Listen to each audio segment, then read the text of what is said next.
June 19 national reading day ആണ്. അപ്പം ഞാൻ ഇന്ന് നിൽക്കുന്നത് കോഴിക്കോട് തന്നെ ഒരുപാട് വർഷങ്ങളായിട്ട് പ്രവർത്തിച്ചുകൊണ്ടിരിക്കുന്ന ഐഡിയൽ ബുക്ക് സ്റ്റാളിലാണ്. അപ്പം ഇവരുടെ ഓണറായ നിസാം സാറിൻ്റെ അടുത്ത് നമുക്ക് റീഡിംഗ് ഡേനെ കുറിച്ച് കുറച്ച് കാര്യങ്ങൾ ചോദിച്ചറിയാം. ഇവിടെ ഫോറിൻ ലാംഗ്വേജസിലുള്ള ബുക്സ് ഉണ്ടോ? അത് അന്വേഷിച്ച ആൾക്കാർ വരാറുണ്ടോ? ഒരുപാട് സ്റ്റുഡൻസ് ഒക്കെ ഒരുപാട് വന്നുകൊണ്ടിരിക്കുന്ന സംഭവങ്ങളാണ്.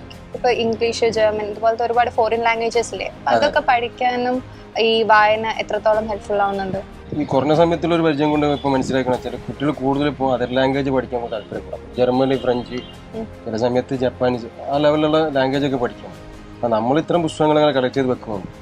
കുട്ടികൾക്ക് ഇതിൽ വലിയ താല്പര്യമുണ്ട്. കാരണം വെച്ചാൽ മുമ്പ് കൂടുതലും IELTS ലെവലൊക്കെ ഉണ്ട്. IELTS കൊണ്ട് ഇല്ലാന്നല്ല, ഇപ്പോൾ കൂടുതലും കാണും ഇപ്പോൾ അതർ ലാംഗ്വേജ് പഠിക്കാനൊക്കെ താല്പര്യം. പിന്നെ അത്തരം പുസ്തകങ്ങൾ നമ്മളെ സംബന്ധിച്ചോളം ഒരുപാട് കളക്ട് ചെയ്ത് വെക്കുന്നുണ്ട് പുസ്തകങ്ങൾ. വായനാശീലം കൊണ്ടുള്ള ഗുണങ്ങൾ എന്തൊക്കെയാണ്? വായനാശീലം തീർച്ചയായിട്ടും ഇപ്പം നമുക്ക് വായന ഒരിക്കലും നമ്മളെ പരാജയപ്പെടുത്തില്ല. കാരണം റീഡിങ് എത്രത്തോളം വളരുമ്പോൾ ആ ഒരു ഇപ്പോൾ പഠനത്തിലായിട്ടും മറ്റ് പ്രവൃത്തിയിലായിട്ടും ആളുകളായിട്ട് ടോക്കിങ്ങിലായാലൊക്കെ ഒരുപാട് ഗുണം ചെയ്യാത്തത്. വായന ഏത് ലെവലിൽ നമുക്ക് നഷ്ടം ഒരിക്കലും തരൂല. ആ കാര്യത്തിൽ സംശയം. Eduflair, education driven by passion.